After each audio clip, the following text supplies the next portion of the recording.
장애인 문화복지신문 제283호 제6면 기사입니다. 남양주시 북부장애인 복지관, 장애 청소년 직업사회 활동 지원 위한 협약 체결. 남양주시 북부장애인 복지관, 관장 공상길, 은 지난 8일 남양주시 장애 청소년의 다양한 직업 및 사회 활동 참여를 지원하기 위해 진로직업 특수교육지원센터인 경은학교, 센터장 박주훈과 업무 협약을 체결했다. 이번 협약을 통해 양 기관은 장애 청소년을 위한 직업 지원 체계를 구축하고 현장 중심인 직업 훈련, 진로 직업 사업 연계 및 전문 인력 교류, 진로 지도 및 취업 활동 등을 지원할 계획이다. 특히 양 기관은 이번 협약을 통해 장애 청소년이 다양한 직무를 체험하며 사회 구성원으로서의 역할을 성공적으로 수행할 수 있도록 적극 도울 예정이다. 남양주시 북부장애인 복지관 공상길 관장은 이번 협약이 지역 내 장애 청소년의 진로 및 취업을 위한 기반을 마련하고 더불어 다양한 여가 문화까지 이어줄 수 있는 중요한 매개체가 되길 기대한다라고 전했다. 한편 남양주시 북부장애인 복지관은 학교 연계형 직업 진로 교육 직업 능력 개발 훈련, 바리스타 자격 취득 양성 과정 등 다양한 사업을 진행하고 있으며 자세한 내용은 남양주시 북부장애인 복지관 가만 전화기 지역번호 070-7776-1650-2으로 문의하면 된다. 국제로타리 3600번 지지구 남양주시 복지재단 소외계층의 밝은 내일을 위한 업무 협약 체결. 재단법인 남양주시 복지재단 대표이사 우상현, 은 지난 13일 국제로타리 3600번 지지구 총재 석현 이완상과 업무 협약 마우를 체결했다. 이번 업무 협약식은 남양주시 복지재단에서 진행됐으며 남양주 제1지역 로타리클럽 이상욱 대표와 덕수클럽 안태순 회장, 광릉클럽 이성우 회장을 비롯해 로타리클럽 회원들이 협약식에 참석해 자리를 빛냈다. 주요 협약 내용으로는 나눔 문화 활성화를 위한 나눔 사업 협력, 지역 사회 복지 발전을 위한 인적 물적 자원 인프라 구축, 취약계층 지원 및 복지 사각지대 발굴을 위한 협력 등이 포함됐다. 남양주 제1지역 로타리클럽 이상욱 대표는 심각해지는 코로나19 상황 속에서 이번 협약을 계기로 남양주시 복지재단과의 지속적인 협력 관계를 유지하고 아낌없는 관심과 지원을 통해 소외계층들에게 도움을 줄 수 있어 기쁘다라고 소감을 밝혔다. 이에 남양주시 복지재단 우상현 대표이사는 한 사람이 나눌 때는 이웃에 대한 관심이지만 여러 사람이 나눌 때는 하나의 기부 문화로 자리 잡게 된다라며 지역 사회의 아낌없는 관심과 사랑을 바탕으로 남양주시 복지재단도 복지 사각지대의 소외계층 발굴에 더욱 박차를 가하고 필요한 복지 서비스가 적재적소에 제공될 수 있도록 노력하겠다라고 전했다. 남양주시 인생가모작 취업 역량 강화 자격증 과정 교육생 모집. 남양주시 시장 조광한은 신중년의 안정적인 사회정착과 취업률 제고를 위해 취업 우대 및 전문 강사 자격증 과정을 운영한다. 이번 과정은 유통산업 분야의 우대 자격인 유통관리사 2급 필기시험 대비 과정과 문해교육사 3급 자격을 바로 취득할 수 있는 자격증 과정으로 남양주 시민을 대상으로 70명의 교육생을 모집한다. 교육은 5월 17일부터 주 4회 진행되며 코로나19 바이러스 확산을 방지하기 위해 100% 비대면 온라인 교육으로 운영될 예정이다. 수강 신청은 4월 21일부터 30일까지 다산서당 홈페이지를 통해 온라인으로 가능하며 접수 후 5월 7일까지 구비서류를 메일로 접수해야 한다. 교육과정별 일정 및 구비서류, 강의 커리큘럼 등 자세한 내용은 다산서당 홈페이지에서 확인할 수 있고 기타 문의사항은 남양주시 평생학습과 인생가모작팀으로 문의하면 된다.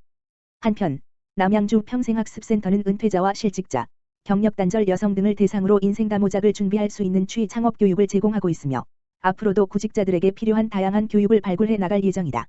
동두천시 복지사각지대 발굴 시스템 추출 위기의심 가구 조사 강화.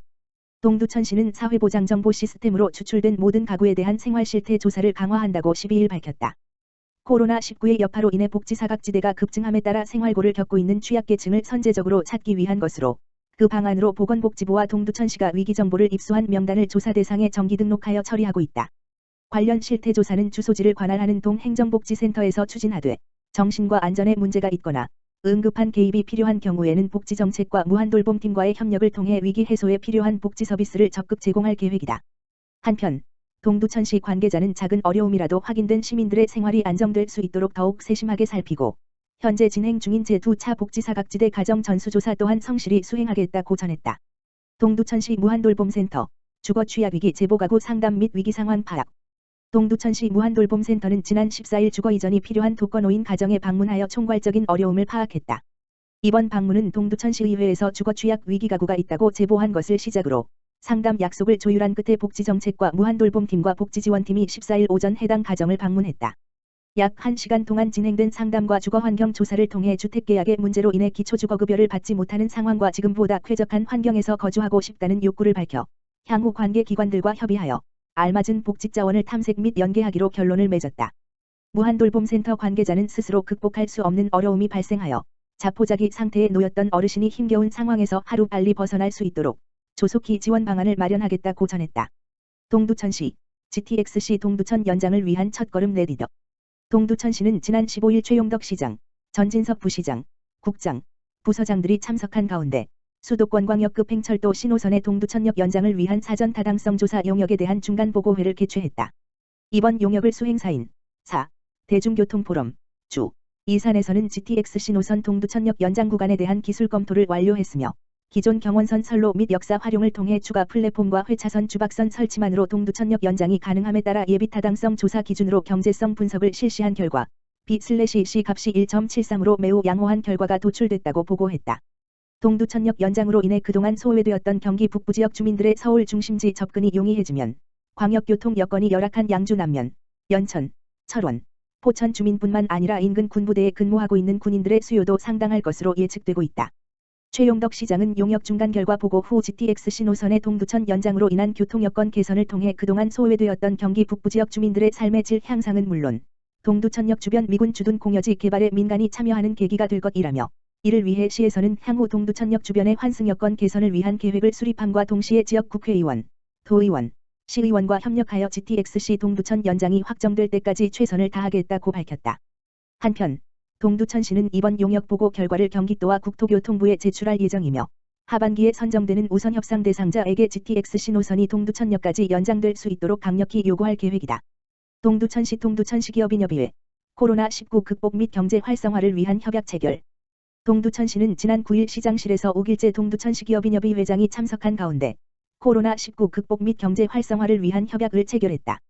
이번 협약은 동두천시와 동두천시 기업인협의회 간 상호 유기적인 업무 협력 체계를 구축하여 코로나19 극복하고 지역 경제를 활성화하기 위해 마련됐다.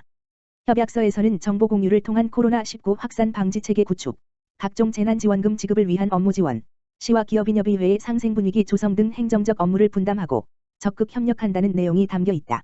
이날 최용덕 시장은 기업인협의회의 코로나19 방역 지침 준수 협조에 감사를 표하며 앞으로도 코로나19가 종식될 수 있도록 도움을 요청하고 지역의 일자리 창출 및 지역 경제 활성화에 대한 협조를 당부했다.